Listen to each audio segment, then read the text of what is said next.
Hello, so here we are now discussing passage number 15. You know the drill, you solve the passage, then you and I go ahead and work on it together. So let's start. So please make sure that you pause and read this part before we move on. Okay, here is next.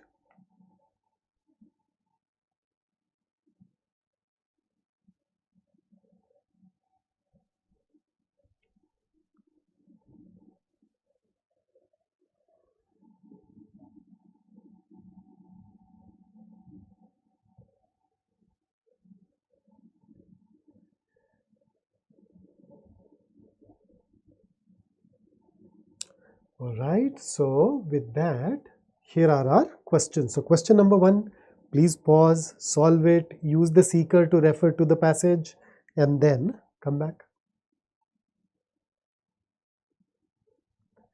Okay, here is the next one.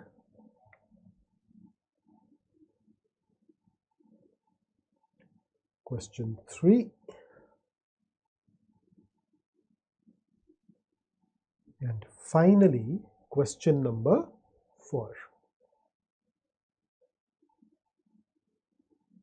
Okay, so in case you have read it, let's go ahead and start now. So in 2006, the Met Art Museum in the US, man, the Met is the Metropolitan Museum of Art in New York.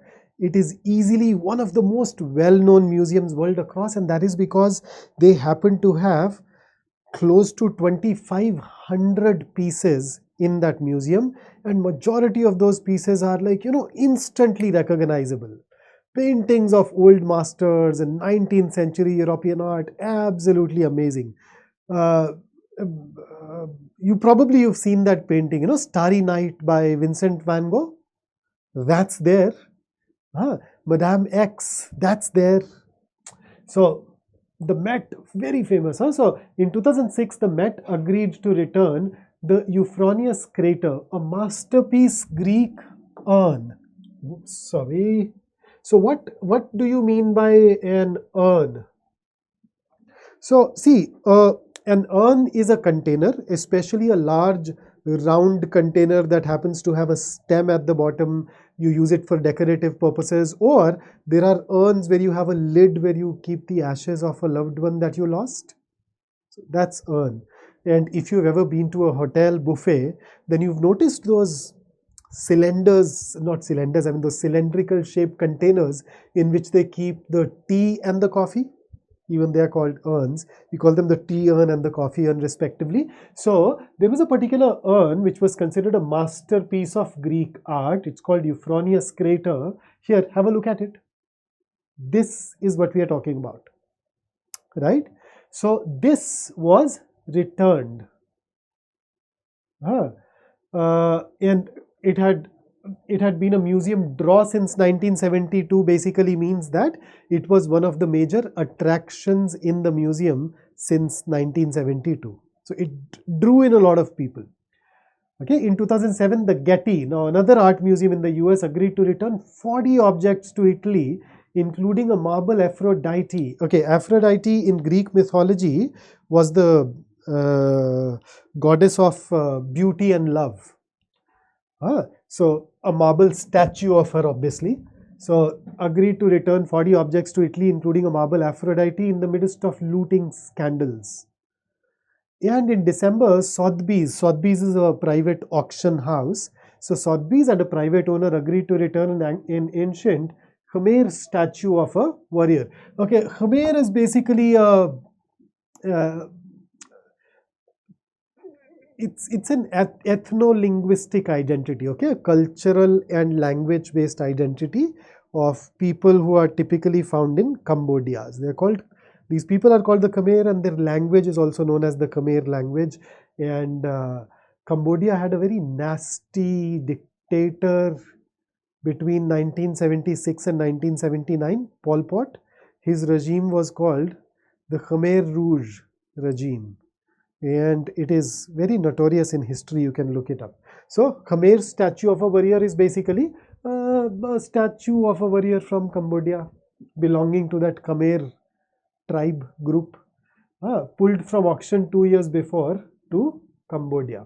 So this entire paragraph talks about 3 instances where the art was restored to its original country that it came from.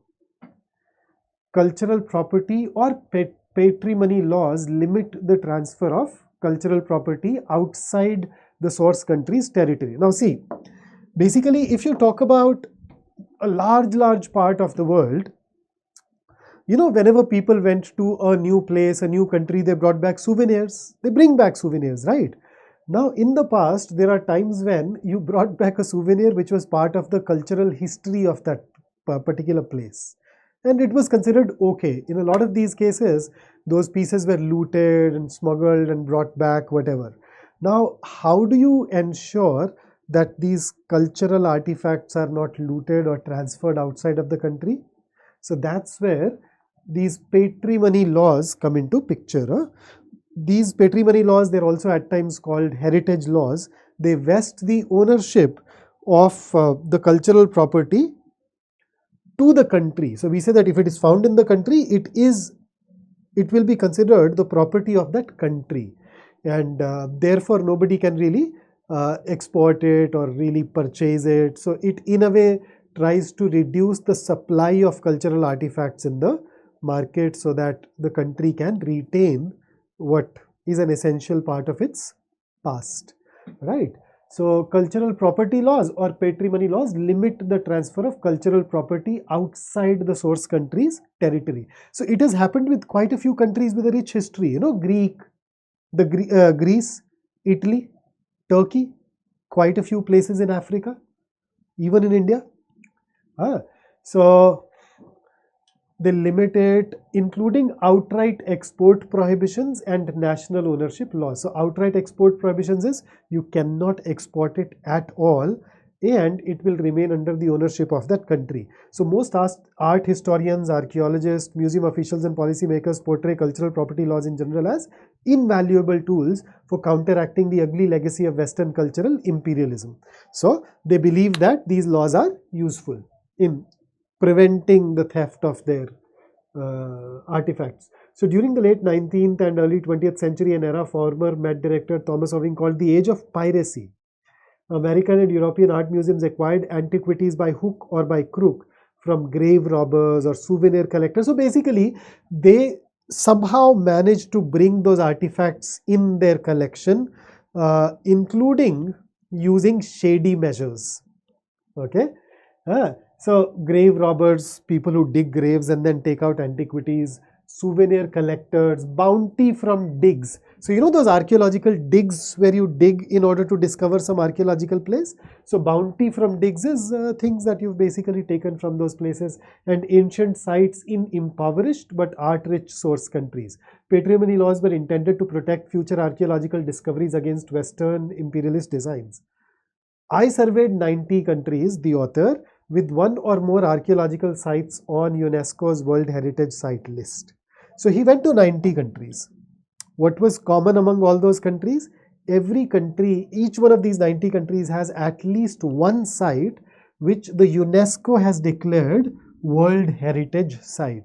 For example, I live in Delhi NCR, so we have Humayun's tomb, which is a UNESCO heritage site. And my study shows that in most cases, the number of discovered sites diminishes sharply after a country passes a cultural property law. So far we are talking about the benefits of those patrimony laws. But now the author here says that the moment a country passed a patrimony law, the number of sites of archaeological importance that got discovered became very low. So the number diminished sharply. Let's see. So there are 222 archaeological sites listed for those 90 countries. When you look into the history of the sites, you see that all but 21 were discovered before the passage of cultural property laws. So some facts to support it. So basically 201 sites were explored before cultural property laws came into place. And when these laws were enacted, after that only 21 more sites were discovered. So steep reduction, yes. Strict cultural patrimony laws are popular in most countries, but the downside may be that they reduce incentives for foreign governments, non-governmental organizations and educational institutions to invest in overseas exploration, because their efforts will not necessarily be rewarded by opportunities to hold, display and study what is uncovered. So obviously, people who invest money, even if they are genuinely motivated by their passion for the history, they would still want that, okay, if I've invested money, I should at least be allowed to show that discovery in a museum respectfully. But because that's no longer possible because of these laws, they have stopped putting money there.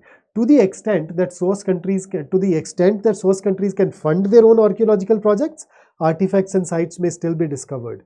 The survey has far-reaching implications. It suggests that source countries, particularly in the developing world, so basically third world, poor countries, should narrow their cultural property laws. So narrow basically means that they should reduce the scope. So they should allow some of those things to happen that they prohibit so far, so that they can reap the benefits of new archaeological discoveries, which typically increase tourism and enhance cultural pride. This does not mean these nations should abolish restrictions on foreign excavation and foreign claims to artifacts. So he's saying that it does not mean that you say that, okay, if you want to come and dig, come and dig. You want to take these artifacts, take these. No, he's saying that you can still have restrictions in place.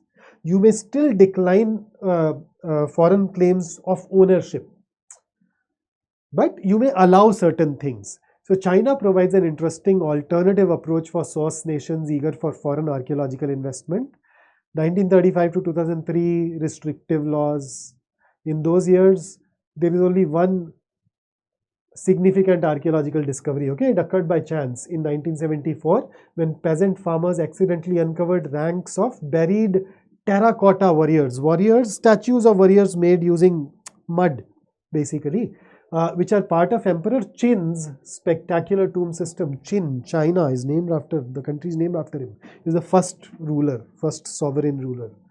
Now, in 2003, the Chinese government switched course, dropping its cultural property law and embracing collaborative international archaeological research. Since then, China has nominated 11 archaeological sites for inclusion in the World Heritage Site list, including 8 in 2013, the most ever for China. So somehow, when the restrictions went away, they made it easy for China to go ahead and discover more and more places. So absolutely, so let's start. So from the passage we can infer that the author is likely to advise poor but archaeological rich source countries to do all of the following except. So what is it that he will not advise? So let's see. A, to find ways to motivate other countries to finance archaeological exploration in their country. Yes. So narrowing down of their cultural property laws. Allow foreign countries to analyze and exhibit the archaeological finds made in the source country. Yes, he'd be okay with it. Adopt China's strategy. He's given this as an example. And defund institutes in other countries to undertake archaeological exploration in the source country. They are poor. They don't have money. So if they are the ones who are funding, why can't they then do it themselves? Why would they fund someone else to come here and dig? Their problem is lack of money.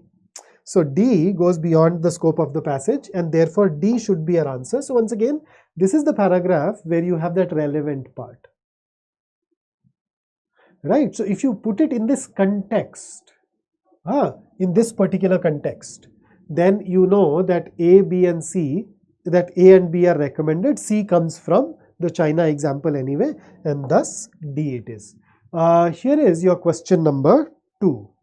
It can be inferred from the passage that archaeological sites are considered important by some source countries because they do what? So there is only one part where it is mentioned, and that is so that they can reap the benefits of new archaeological discoveries, which typically increase tourism and enhance cultural pride. So 2 utilities: enhancing cultural pride and increasing tourism. So which one of these basically gets it? A talks about tourism, and there is no option that talks about enhancing cultural pride, so you can eliminate the other 3 easily. So this is more of a specific detail question. Here is the next one. Which one of the following statements, if true, would undermine the central idea of the passage? Okay, so undermine essentially is weaken. What is the central idea of the passage?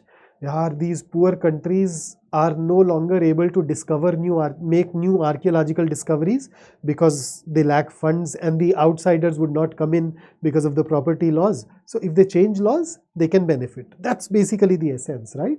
So let's see. Affluent, archaeologically rich source countries can afford to carry out their own excavations. This is consistent with the passage.